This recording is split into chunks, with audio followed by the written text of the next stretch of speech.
Bienvenue à tous, bienvenue à chacun dans ce tout petit débat qu'on veut moi, qui nous permettra de mieux comprendre la nécessité de la vaccination contre la COVID-19.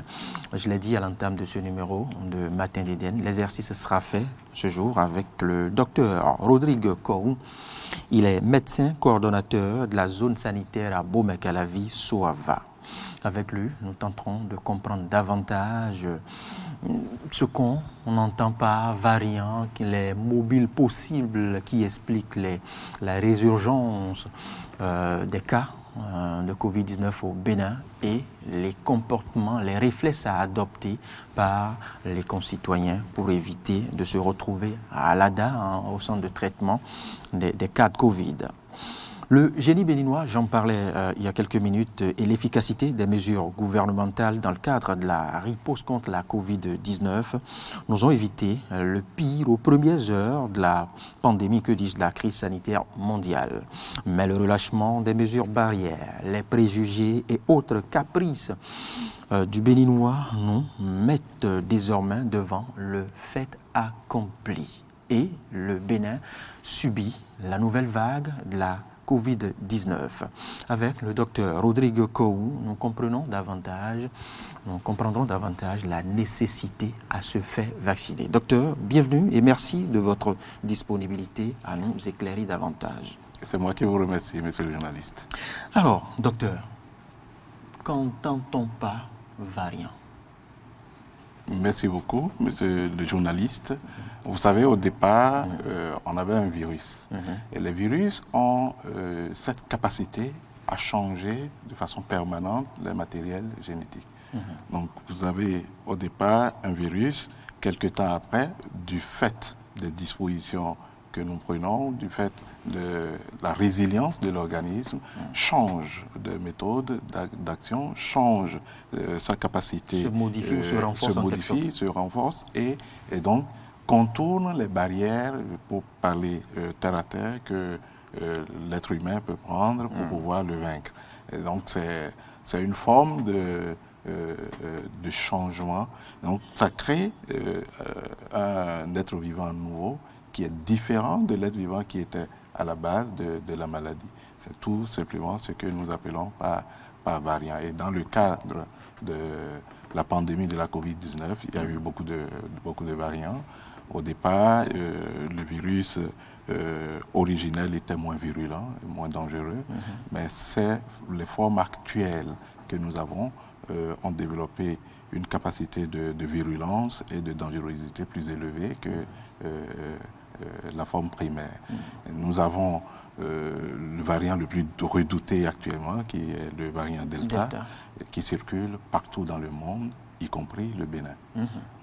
Docteur Rodrigue Kou, on a suivi le chef de l'État. Avant le chef de l'État, le ministre de la Santé, Benjamin Moukati, avait fait ce même exercice pour exhorter davantage les citoyens à faire le geste qu'il faut pour se prémunir du mal, se faire vacciner. Mais vous n'êtes pas sans savoir que la réticence, c'est vrai, même si elle ne se justifie pas, trouve sa source dans ces préjugés qui ont entouré les différents vaccins, surtout l'AstraZeneca, que nous avons accueilli aussi au Bénin. C'est vrai qu'après AstraZeneca, on a reçu le vaccin chinois et récemment le vaccin américain, le Johnson & Johnson. Les citoyens ont commencé à adhérer au principe de se faire vacciner, mais encore pas le grand nombre, parce que il y a encore dans la tête de certains Béninois cette presque peur. Que nous dit le spécialiste? Merci beaucoup, monsieur le journaliste. Je dirais que actuellement, il circule au Bénin et partout dans le monde un virus qui est plus dangereux que le coronavirus. C'est le virus de la peur, le virus de la mésinformation, de la mauvaise information. De la désinformation. De la désinformation, ce que vous, spécialistes, vous appelez l'infodémie.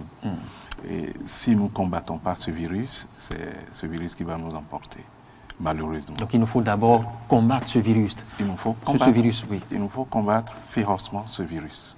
On va oublier un peu la COVID-19 et aller complètement 50-100 années en arrière. La population mondiale était assujettie à beaucoup de maladies. C'est vrai. Et nous avons, l'être humain, le génie humain a pu contrer pas mal de pandémies, pas mal de maladies, juste à cause de la vaccination. Il y a même des maladies qui ont été éradiquées aujourd'hui, on ne parle plus de la variole. Oui. Et pourtant, c'était une maladie redoutable. Aujourd'hui, la poliomyélite est complètement maîtrisée.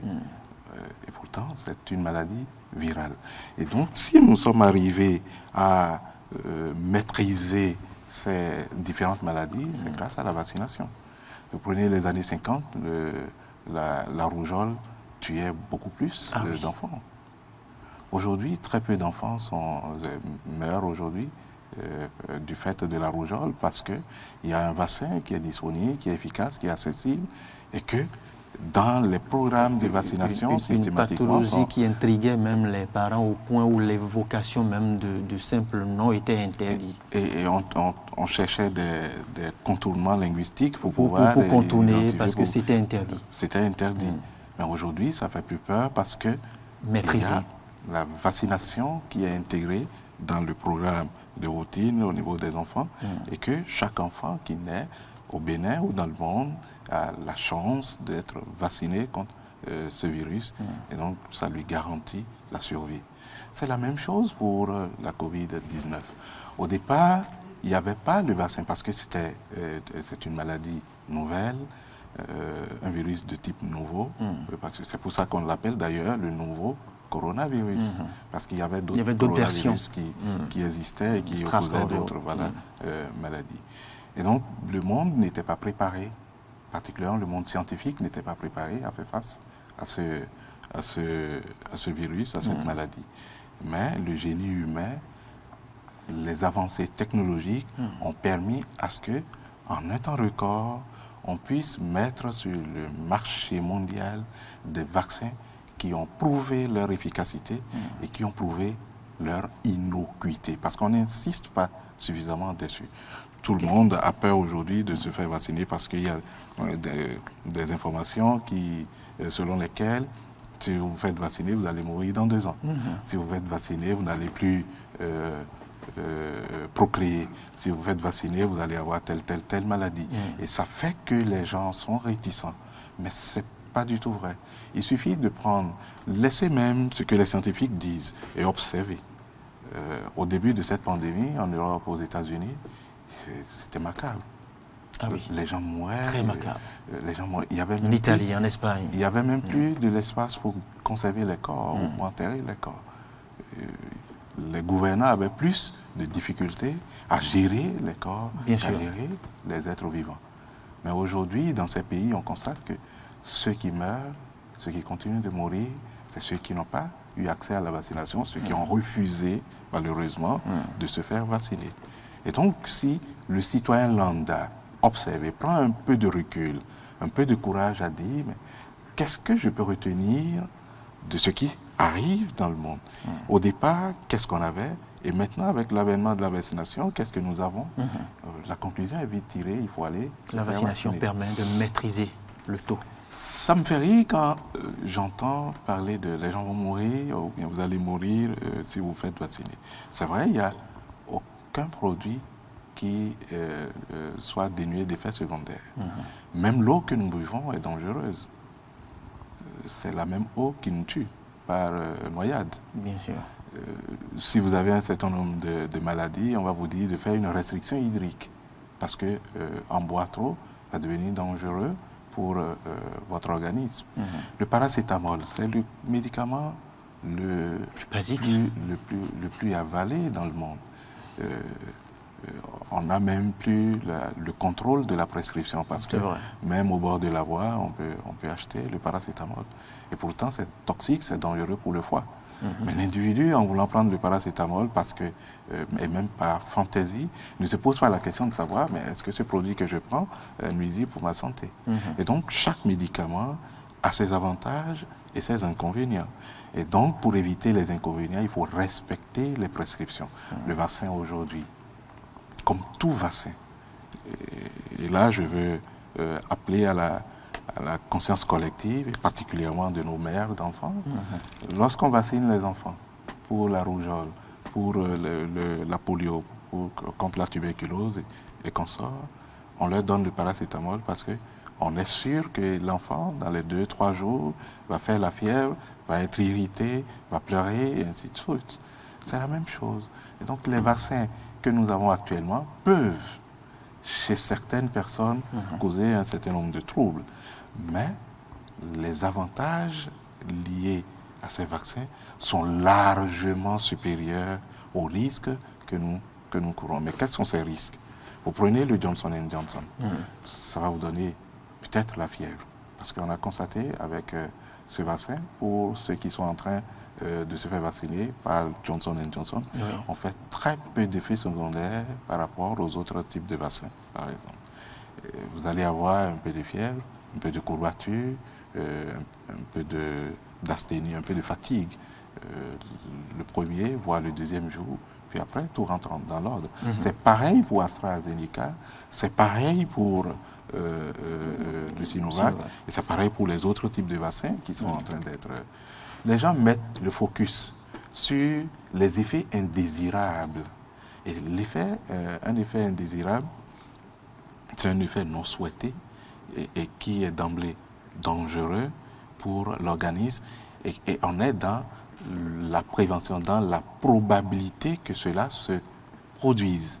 Et quand les gens lisent, on prend un bout de phrase et on fait de la musique autour, on balance ça sur les réseaux sociaux et ça va très vite à l'échelle mondiale et ça fait peur. Alors, ce qui fait peur aujourd'hui, c'est les dégâts que cause ce virus. Ce qui fait peur aujourd'hui, c'est la capacité de destruction massive de ce virus. Et nous devons y prendre garde. Et la seule manière pour nous, le seul geste pour nous, pour éviter ça aujourd'hui, c'est de nous faire vacciner. Et de nous faire vacciner le plus tôt possible, parce que lorsque je vais recevoir ma dose vaccinale, cela ne va pas me protéger tout de suite. Il faut du temps, 2 semaines à 4 semaines, avant que ce vaccin que j'ai reçu soit efficace. Et donc, si on tient compte de cette fenêtre, il faudrait que la population, que les citoyens aillent vite se faire vacciner. Ce n'est pas qu'on va attendre que la situation soit complètement dégradée avant qu'on ne court pour la vaccination.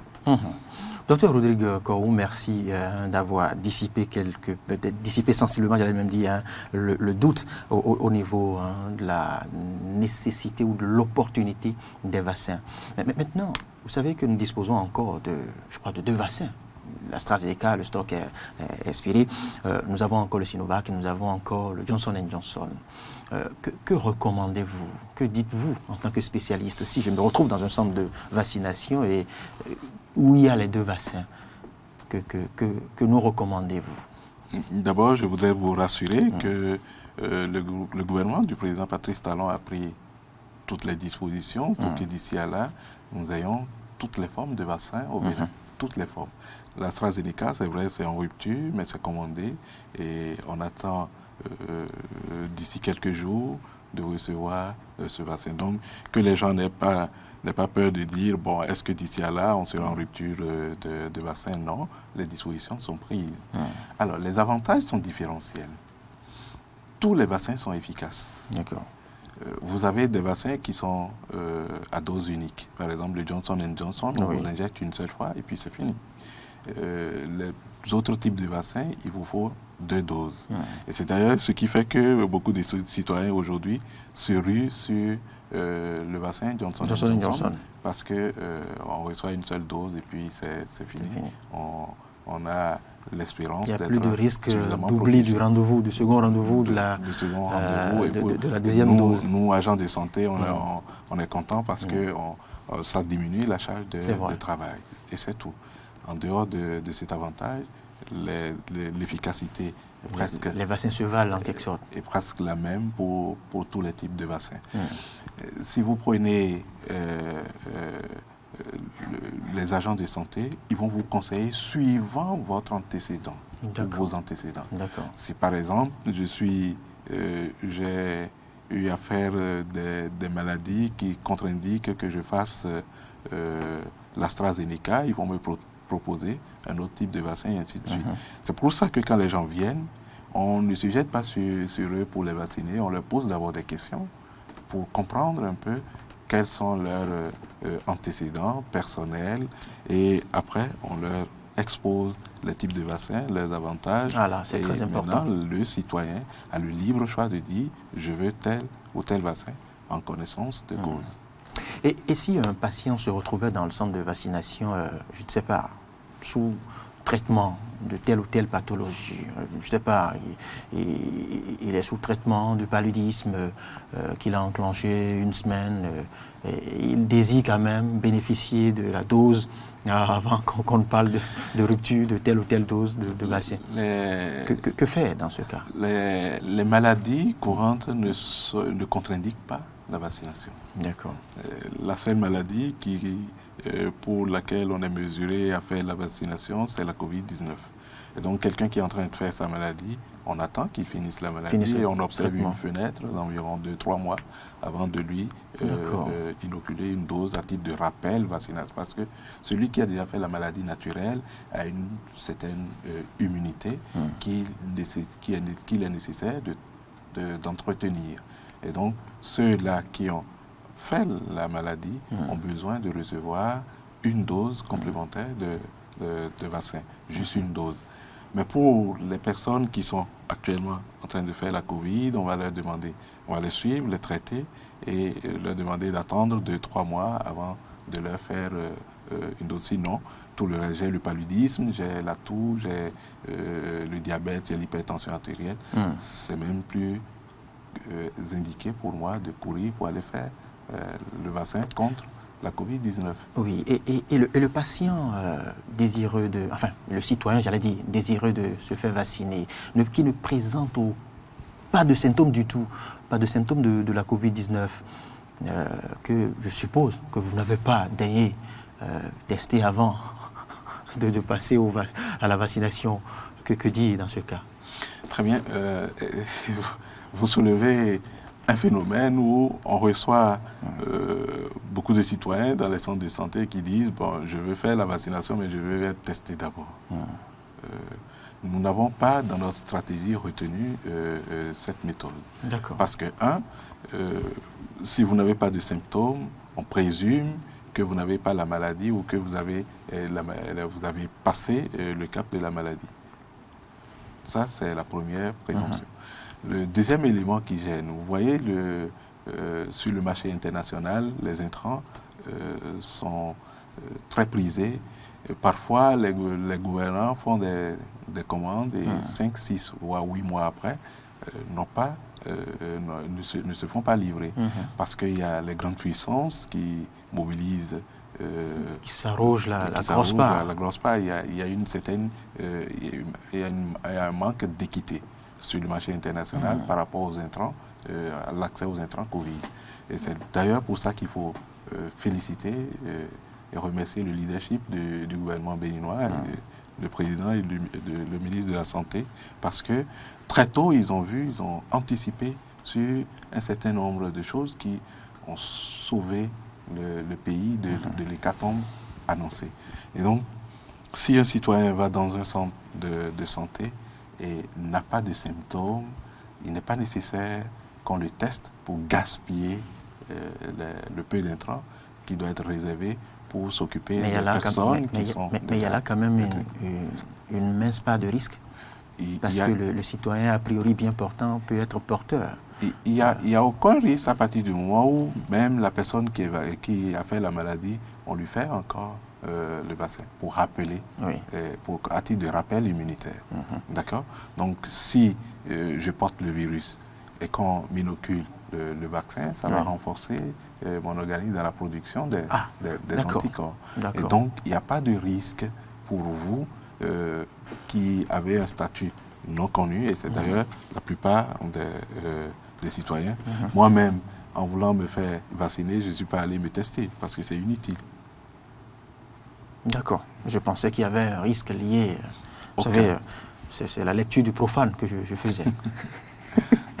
C'est normal parce que ce sont ça fait partie des craintes des citoyens.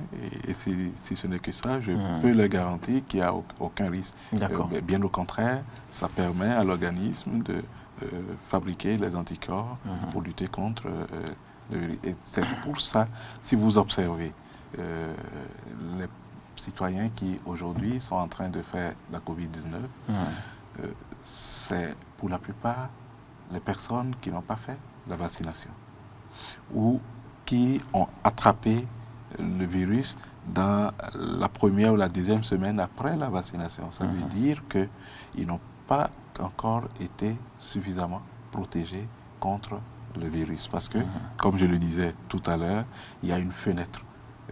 Quand vous recevez la dose vaccinale, il y a une fenêtre pendant laquelle l'organisme va produire les anticorps. Et donc, pendant cette fenêtre, vous pouvez encore attraper la maladie. C'est pour ça que nous insistons sur le fait que la vaccination est la clé, mais les autres mesures barrières sont également indispensables. Ce n'est pas parce que je suis vacciné que je vais laisser tout tomber, je vais toucher à tout, je ne vais pas porter le masque, je ne vais pas observer la distanciation pour dire que bon, le vaccin me protège. Non, c'est un arsenal. Et dans notre arsenal, aujourd'hui, nous avons le vaccin qui est la pièce maîtresse et nous avons les gestes barrières, notamment le port adéquat de masque et la distanciation.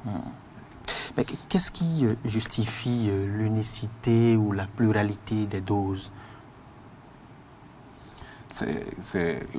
Vous me posez une question, je vais vous dire. Vous savez, pour un certain nombre de médicaments, il y a des doses uniques que vous prenez.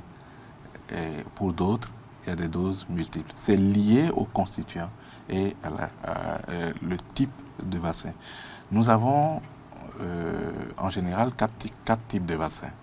Il y a les vaccins qui ont été fabriqués avec la méthode traditionnelle, comme la méthode qu'on utilisait pour fabriquer les vaccins comme la tuberculose, contre la tuberculose par exemple. Et ça, ces vaccins utilisent le virus vivant atténué. On inactive le virus et on vous inocule pour que ce virus puisse amener l'organisme à produire des anticorps pour lutter contre la maladie. Ce type de vaccin nécessite plusieurs doses. Il y a des vaccins qui sont fabriqués à partir du vecteur viral, qui sont des vecteurs viraux. Donc on prend le vecteur viral, une partie de l'information du virus et ça fonctionne comme si c'était le virus lui-même qui est dans l'organisme et amène l'organisme à produire des anticorps. C'est l'exemple du Johnson & Johnson. Il y a déjà des vaccins qui ont été fabriqués en utilisant ce procédé. Et donc, ce type de vaccin nécessite seulement une dose unique chez le citoyen lambda.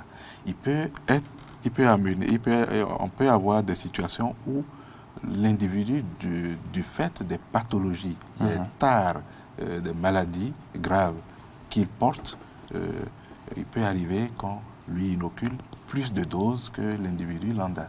Par exemple, si vous prenez quelqu'un qui a une transplantation d'organes, des greffes d'organes, ceux-là sont sous des traitements qu'on appelle des traitements immunosuppresseurs, donc qui empêchent l'organisme de fabriquer des anticorps pour rejeter l'organe nouveau, l'organe greffé sur son organisme. Et donc, ce type d'individus sont appelés à faire plusieurs doses de vaccins. Mais c'est des cas isolés, des cas rares, pour lesquels le comité scientifique, les comités techniques statuent dessus avant de prendre la décision. Parce que, docteur, je le demande parce que sous d'autres cieux déjà, ils en sont allés déjà à la 3e dose.